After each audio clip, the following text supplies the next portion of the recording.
let's talk about wide receiver. You did an interview with Brandon Aiyuk. There's a lot of speculation that teams are knocking on the Niners' door for Aiyuk in a trade. I wouldn't shock me at all. Why? Because I think Aiyuk's better than Johnson and better than Josh Downs and Jalen Hyatt and all these guys. I mean, maybe Jackson Smith, Nigba, and Jordan Addison might be slightly better, but I'm not even convinced of that. I think Aiyuk might be one of the best receivers if he were in this draft this year.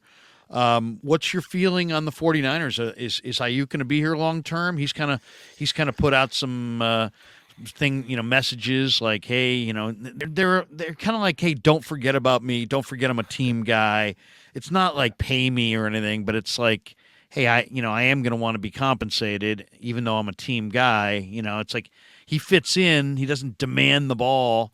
But his numbers could be bigger if he were on a different team. There's no question in my mind. What's your guess at receivers? Is he here long term? Is Debo here long term? Or are we going to see a shocking trade? I am very conflicted on this topic because as a fan of the San Francisco 49ers, I want Brandon Ayuk here for a long time. What like you mentioned it. What he provides as a wide receiver, what he does as a blocker in the run game, he's really developed right in front of our eyes. And BA to me is a 1400 all-purpose type wide receiver if he's the number one and featured. But just like that tweet that he put out not too long ago, he is kind of like the fourth option in a run heavy scheme that does predicate itself on getting the ball out quickly to guys like Debo, quickly to CMC. And so he runs the more like clear out routes and he does a lot of blocking downfield and all that type of stuff.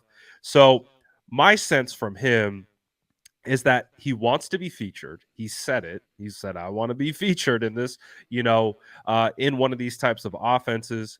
And I think he does want to be compensated as well. What does that translate to? Does that translate into him being here long term? I'm not sure. I think the San Francisco 49ers will pick up his fifth year option. But the other thing does apply here that I do believe right now, Brandon Ayuk, if he were to be floated in a trade, is probably one of the most valuable trade assets that the 49ers have on the entire roster based on his age, based on the fact that he hasn't been paid yet. There's still team control with the fifth year option, and he's an ascending player. So you look at the Denver Broncos trying to get a first round draft pick for Jerry Jeudy.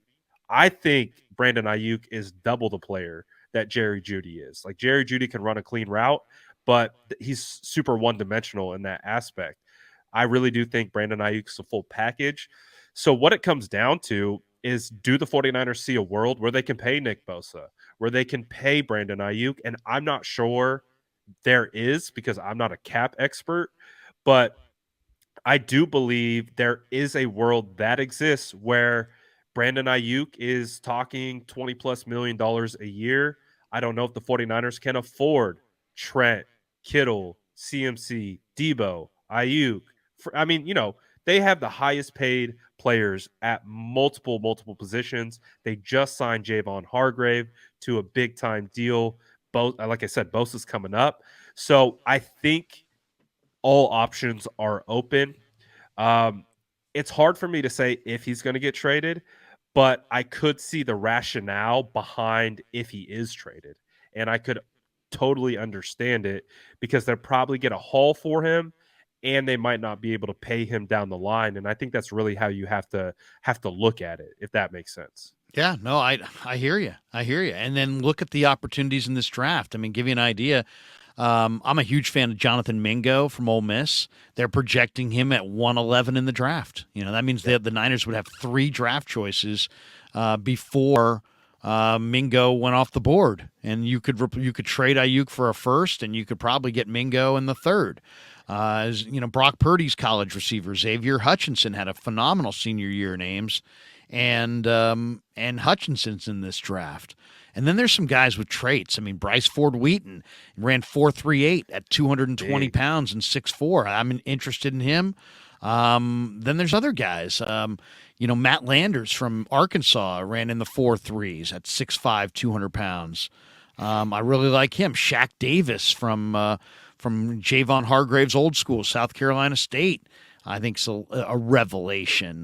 There's a number of really interesting guys to me. Joseph Nada from Clemson, I think is probably more of a day 3 or undrafted free agent. He's But working out with Brandon Aiyuk in the offseason. yeah, Nada's a guy from SAC, and I think he's big bodied receiver who for whatever reason is not going to be drafted. I think that's going to be a steal. And then Tank Dell from Houston's a game changer. Demario Douglas from Liberty has just crazy stop and start ability. Darius Davis from TCU. If you drafted a guy like Duggan, maybe you'd want his deep threat. If you drafted Clayton Tune, maybe you'd want Nathaniel Dell, Tank Dell, his deep threat. Do you think? I guess it really comes down to I don't see wide receiver as a need, but if they were going to move Ayuk, they could move Ayuk for a high pick and replace him later with one of those receivers I just named. It's to me, it seems like a viable option. I think so. And also, too, you also have to look at Jawan Jennings. He's going to be an unrestricted free agent next season. I believe Ray McLeod might be an unrestricted free agent next season as well. Obviously, they drafted Danny Gray, but you went down the list and you named like 3 or 4 of like my guy. My number one draft crush right now Yeah, who at do you wide got? receiver is Demario Douglas. I am fascinated That guy, by him. that guy dominated at recess and tag. Oh Good my luck touching gosh. that guy because he's just his stop start, his ability to just he's got amazing body control and stop and start. It's crazy. And if I had to rank combine interviews, because I had the amazing Right, you were there. opportunity to talk to all these guys, he's at the top of interviews. Really? Like personality, it was genuine, the energy. I'm like, oh, this is, and he talked about what it would be like to play with Debo Samuel and Brandon Ayuk and how he emulates his game after Debo. And like, Demario to me is like one of those video game type players. And I loved that his mentality and his personality like feels like it jives with a hard worker who's going to take advantage of his opportunities and take it to the max. And I think that's part of the evaluation process. Like we evaluate these guys on the field, but there is also an off-field evaluation that is extremely important. And with Demario, he's just a genuine human being who loves football, and you could feel it oozing off of him. And then you see, I've just watched him do field drills all day at the combine. I'm like, dude, this guy's crazy. Then I go back and So my process has been weird because I've used interviews then to translate into watching them on field drills at the combine, then getting into the tape. So it's been like this interesting process for me.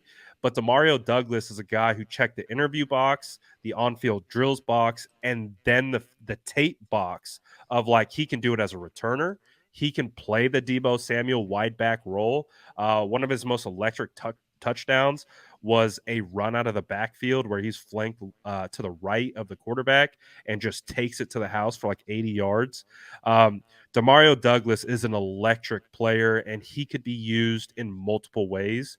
And he had a formal with the San Francisco 49ers. So they are looking at wide receivers. Tank Dell had a formal meeting with the San Francisco 49ers. Jonathan Mingo out of Ole Miss had a formal as well. So I'm starting to piece it together a little bit with the wide receivers that I did talk to and who they're kind of having these formal meetings with.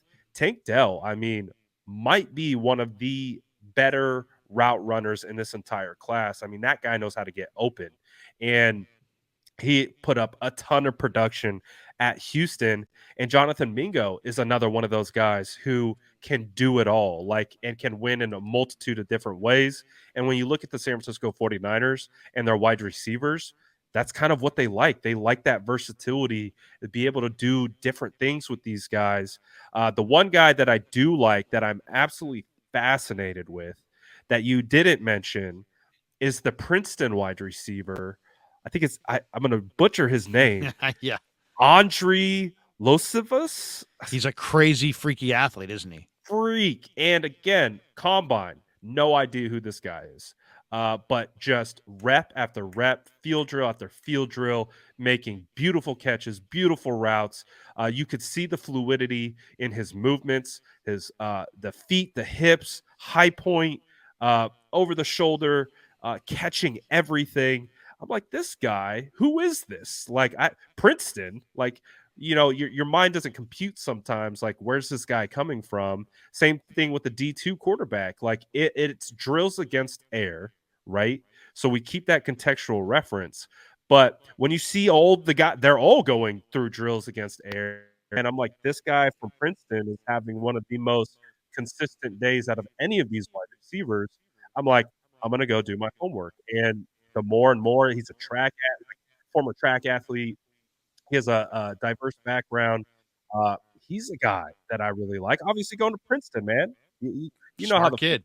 you got the Stanford kids, you got the Harvard kids with Juszczyk and CMC. Smart kid, good head on his shoulders, and phenomenal athlete. Yeah, a couple wide receivers from Stanford at the local pro day today. Michael Wilson, who's had some injuries, but real solid player, and then Elijah Higgins, and that kind of Yeah. moves me to tight end Higgins because is a guy who stood out to me at the combine as well. Like, he is built, but he's yoked. he's fast too. He Yeah, he's moves fast. really, really well. I think he could be a tight end. I think he could be a flexed out tight end. He's 230. I mean, He'd be and like a he's Delaney Walker. yeah,